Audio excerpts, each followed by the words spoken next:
First, I want to give honor to God, who is head of my life.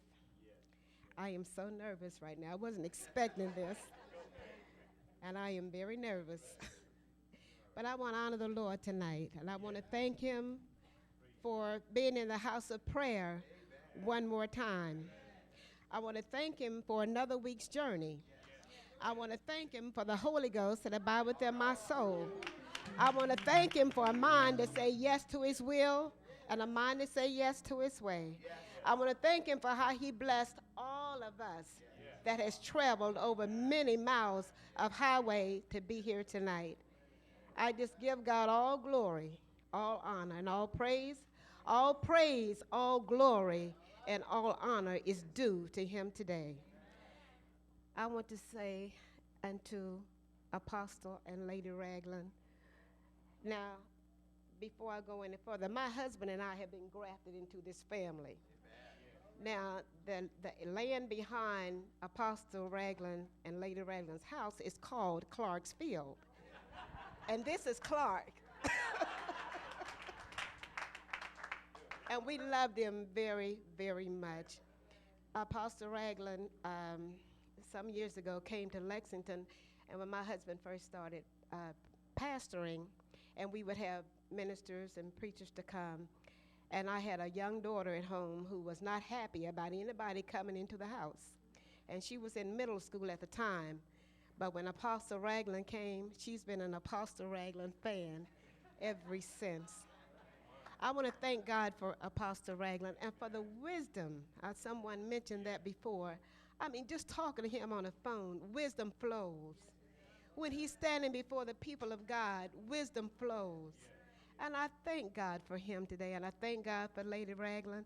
And I know I got a lot to say, and I'm not going to say a lot, but when Lady Ragland and Apostle Ragland were attending the pastors' conference, well, the pastors' wives would get together, and we have our session, and then we would go out shopping. We could never find Lady Ragland. We had to go look through the stores, and when we caught up with her, now we were a little concerned, and she's the oldest one in the group. Now we were a little concerned about her going off by herself. She outwalked us, she out-talked us, and we had more fun with her than we would have if she wasn't with us. And I just want to say, and to the family, we love you. We love you all. And one more thing about Sister Aretha. The first time, somebody just said, the first time Apostle Ragland came to Lexington, one day he was there to preach for a week, and the phone rang, and I answered the phone, and somebody said, "How are you treating my daddy?" I didn't know who in the world this person was. But once I met her, I love her, and I know she loves us. Now, for what I got up here for. I got up to introduce our speaker for this Friday night and on tomorrow, Sabbath day, Apostle Thomas E. Clark. He is the pastor of the House of God, Temple Number 1, 866 Georgetown Street, Lexington, Kentucky. He's been my husband for, I'm having a senior moment. That's what I'm blaming it on. He's been my husband for 46 years this September. We have 3 children, and we have 2 grandchildren. And we love him very much. When he's gone, my house is not the same. When he comes back, there's more joy in my house. But tonight, I want to introduce to some and present to others our speaker for the night, Apostle Thomas E. Clark, Jr. May you rest your seats, please. Apostle T.E. Clark.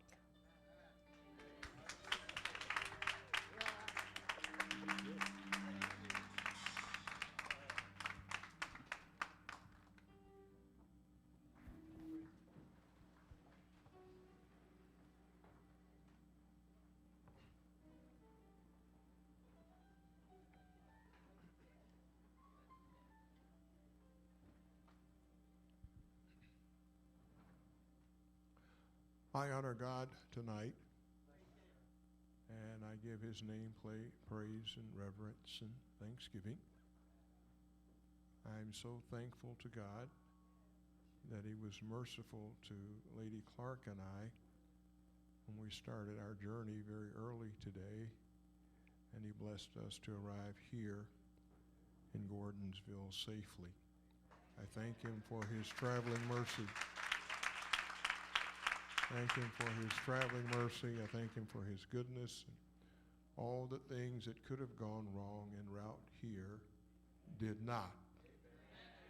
Amen. God kept us and protected us, kept us alert on the highway, kept us from harm.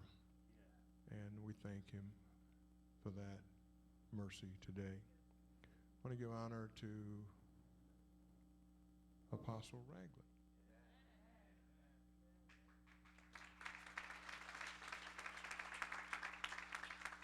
We honor him, honor Lady Ragland.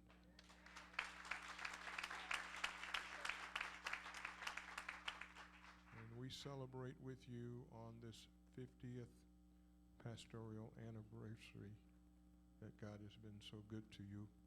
And we do honor you today, and to the co-pastor here, Elder James Ragland, and to all the esteemed pastors that are here, each one of you, we thank God for your presence. And I'm just excited to be here. There are a lot of other people that could have been asked to do this, and there are many other men and women that could do this equally as well as I, or better.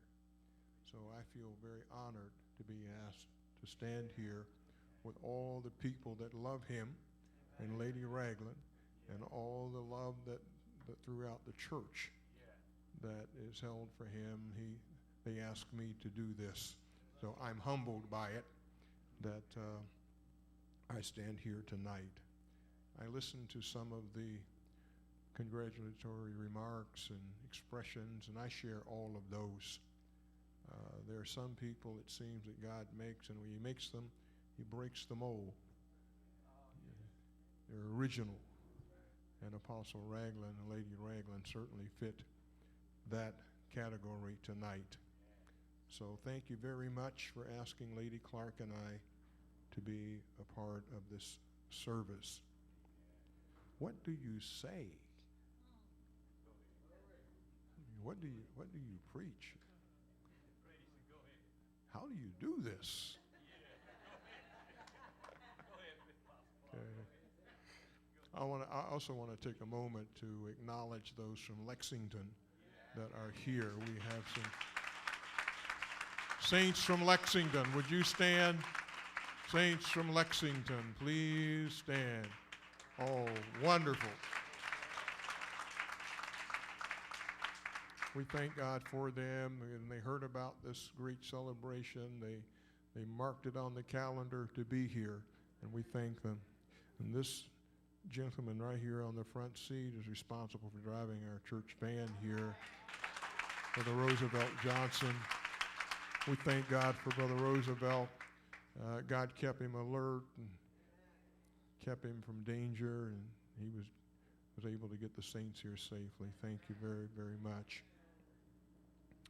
And then there's a product in Lexington that's actually from Virginia, the Gary. Gary's been in Lexington a long time now. Amen. We love him very much, and we've done our very best to take good care of Gary. Everybody in Lexington loves Brother Gary. All right. Well, I'm going to hasten on with what I have to say. 50 years. 50 years of pastoring is a long time. I see Pastor Robert Diaz coming in.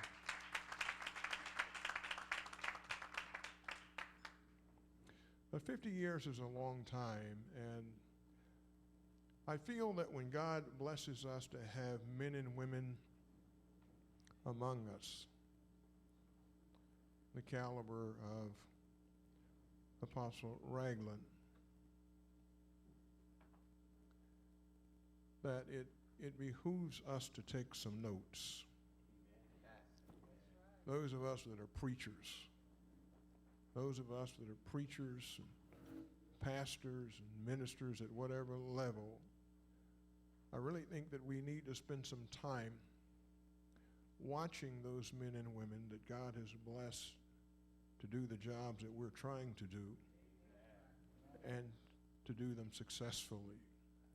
I think it would be a travesty for someone like Apostle Ragland to live as long as he has, and Lady Ragland as long as she has, and we miss learning some things. We miss learning some valuable lessons by watching. And sometimes we don't have the opportunity for people necessarily to speak to us one-on-one, but we can watch them from a distance and listen to them when they speak and learn some things. Ministry is something that a lot of people have ambition for. Young men that are looking to be ministers, that are looking to develop ministry, looking to pastor churches, looking to be missionaries, looking to be evangelists. But there's some observations that I've made on Apostle Ragland that I think will be beneficial to you, beneficial to me as well.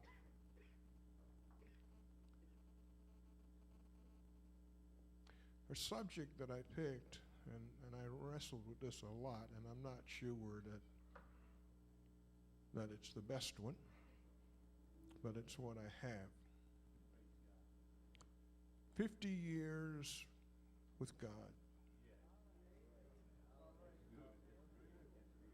50 years with God.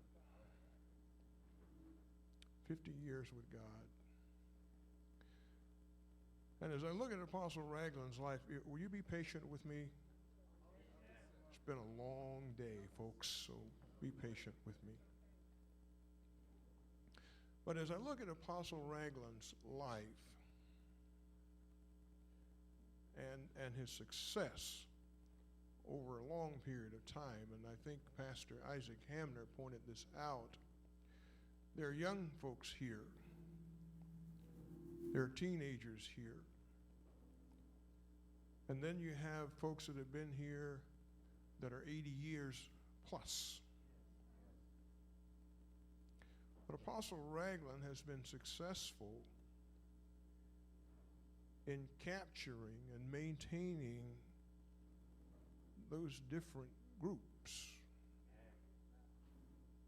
Now the question becomes, how do you do that? How do you do that? Pastors, come on, think with me. Those of you that pastor, how do you do that? And how is it that you can be vital and vibrant after 50 years of ministry? 50 years of sermons.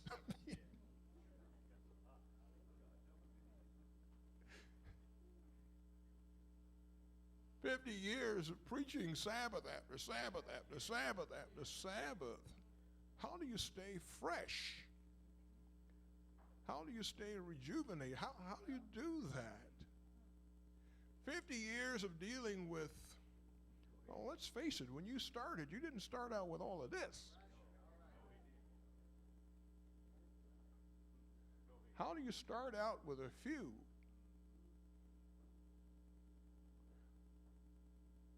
And start out in a small place. And start out rearing a family. And start out, how many children?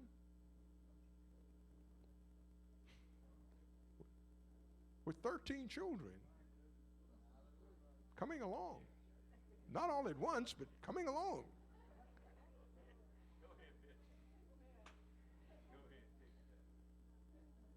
And dealing with that part of your life, and how do you work that and keep a marriage together?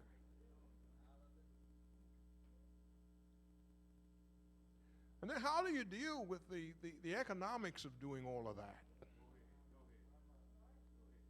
How do you keep food on the table and deal with your personal budget and then deal with the church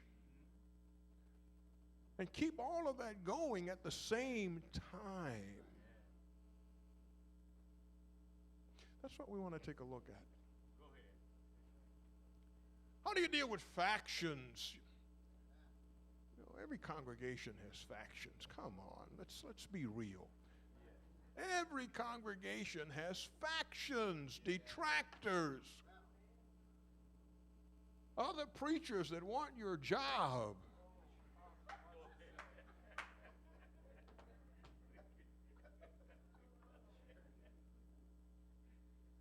How do you deal with it? First ladies have a tough time. How do you deal with it, Lady Ragland? Going back 50 years ago, when this handsome man stood before the congregants, and the ladies were saying, wow. Wonder if I could get some personal time with him. Boy, I'd like for him to pray for me. Oh, if he'd only lay hands on me. How do you deal with that when those same ladies won't speak to you?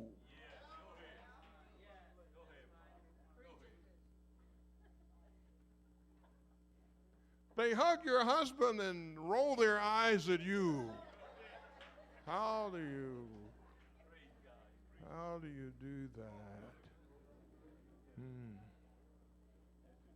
50 years. All of those different kinds of things. How is it when you're raising those 13 children?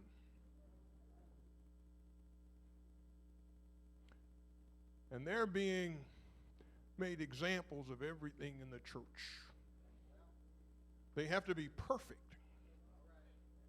They have to be perfect. Other children may do things and get away with it, but your children, they have to sit in the same spot. They have to be on their best behavior. They can't throw food. They can't make a mess. They can't turn over their drink.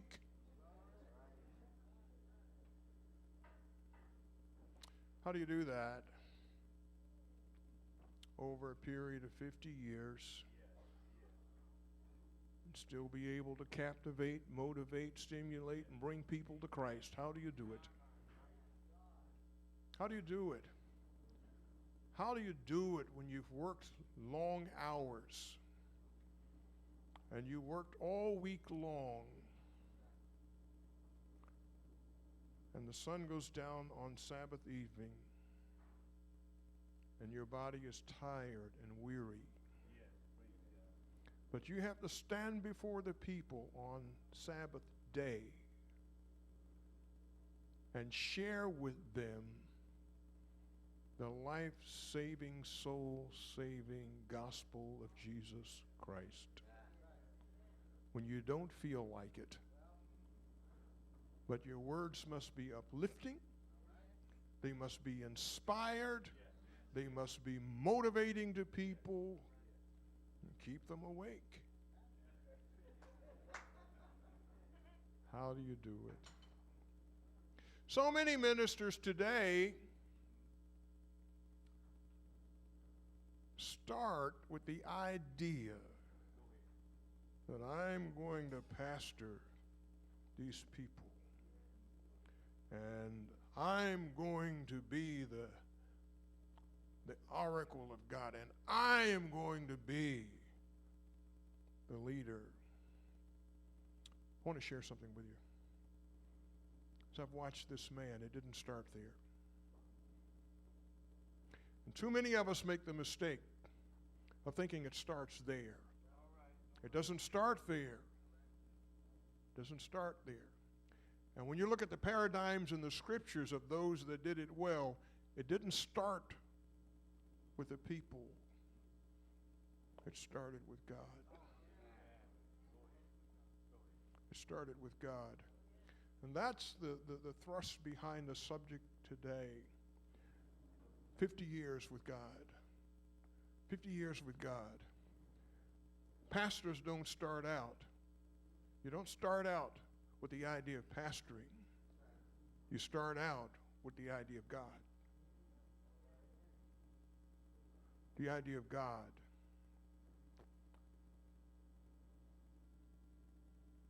With a love for God. If you don't love God, you can't love the people. And if you really don't love God, you can't make the 50 years. It starts with God. It doesn't start with the congregation. It starts with God himself. It starts with recognizing who he is, recognizing his authority, recognizing his wisdom, recognizing his power, recognizing his mercy, recognizing his love, recognizing his compassion. It starts with God. And as I've watched this man, it's been about God. It's been about God. That's how he has done it. God has been first.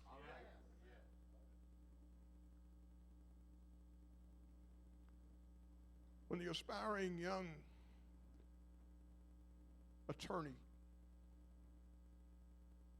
came to Christ and he asked him about commandments, and he asked him about the law, and he asked him about what do I do to be saved, and he asked about all of those things. But Jesus' response was that you love God. You love him. You love him with all your heart. You love him with all your soul. You love him with all your might. You love him with all your strength. You love him with all your inner being. You love him with all your fiber. You love him with everything that you have. That's where it starts. It started there in the Old Testament,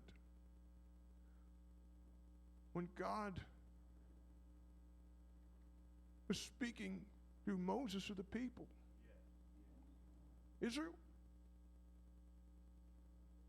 the Lord our God is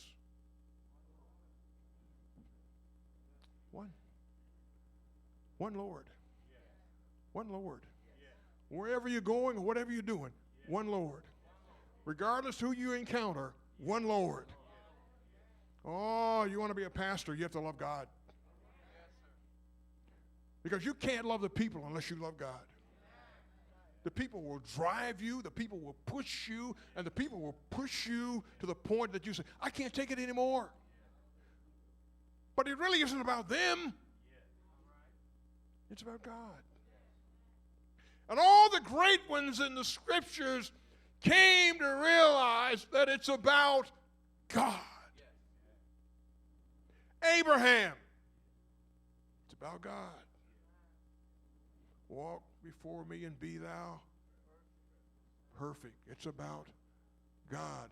I'll bless you. Don't try to build a congregation without me. Doesn't matter how smart you are. It isn't about how smart you are. It's about how great God is. It's about him. It's about him. It's not about anything else but him. So as I look at Apostle Ragland, I have to preach tomorrow two categories. Tonight I'm talking about God in creation. Tomorrow I'll be talking about God in redemption. principally the Old Testament tonight. God in creation. God in creation. I had dinner with Apostle Ragland tonight, and he confirmed my thoughts as I sat there. We didn't talk a lot. Well, we had a good meal too. But we didn't talk a lot. But I did ask him, I said, what thing is it that you feel has been the essence of what you're doing? I mean, that drives you, that you do. What is it that you love to do? What is it? After 50 years, this is what I love about this man so much. After 50 years, he still has a passion for God. Still has a passion for God. Still has a heart that's hot for God. I said, what is it? He says, research. So what? Research. Study. What does it mean? Fascination with God. The thing that keeps the sermons alive is fascination with God. Fascination with God. Still excited about what can I find out that I don't know? And how can I portray God better? Fascination for God. Study God. Study about God. Love for God. Too many buildings, not enough passion.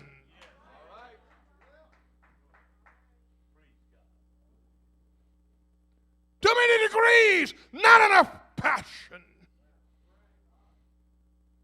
Too many members, not enough passion. Passion about what? Passion about God. 50 years fascinated with God. 50 years intrigued with God. 50 years being inquisitive about God. 50 years wanting to know more about God. 50 years of wanting to get closer to God. 50 years of developing faith.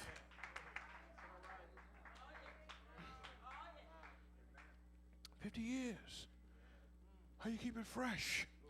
How you keep it good? How you keep it exciting?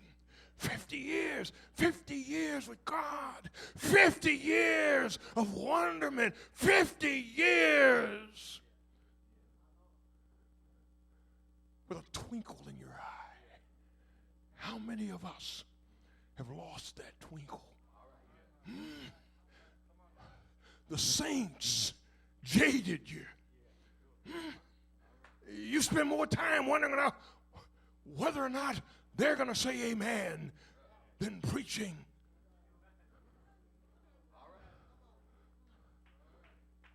The God. I love this term. I use it a lot. In preaching the God of the Bible. In preaching the God of the Bible. Not the God of the seminary, but the God of the Bible. Not the God of the theologian, but the God of the Bible. Not the denominational God. God has no denomination.